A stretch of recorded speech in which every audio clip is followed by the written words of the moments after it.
At BT, we believe it's important to help you prepare for your best financial future.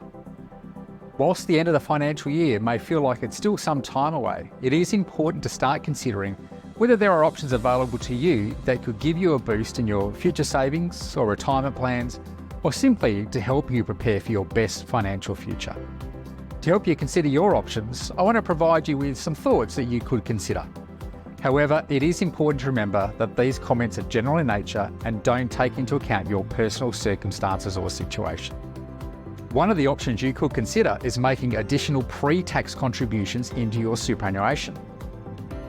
Now, known as concessional contributions, you can make up to $27,500 of pre-tax contributions into your super this financial year.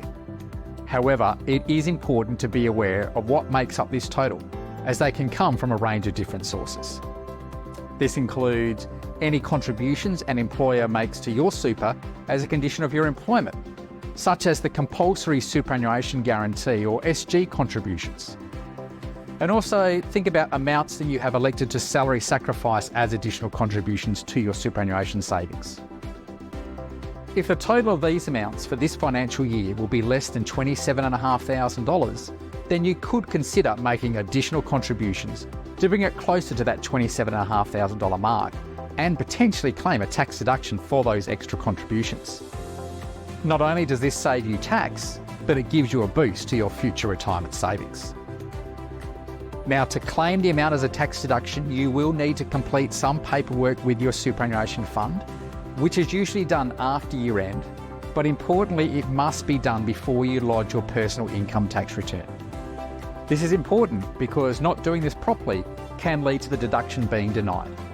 The contribution will still remain in the super fund, but it will then count towards the level of your non-concessional or after-tax contributions that you've made. When it comes to making these extra contributions to your super in the lead up to the end of the financial year, timing is important. You should not leave it until close to the year end. As for the contribution to count for this financial year, it needs to be received by the superannuation fund before 30 June. And depending on how you make the contribution, it could take a few days for the super fund to acknowledge its receipt. And while you're thinking about what your options are for this financial year, it could be worth also thinking about your options for next financial year. From the 1st of July 2024, the annual limit for concessional or those pre-tax contributions will increase to $30,000.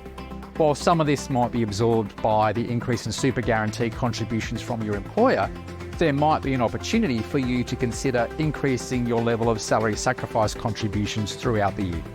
At BT, we believe it's important to help you prepare for your best financial future. And boosting your superannuation could be one way to keep you on track for that goal. But we also recognise that everyone is different and situations can change. This is why we recommend you speak with a professional financial advisor to work out what options are right for you.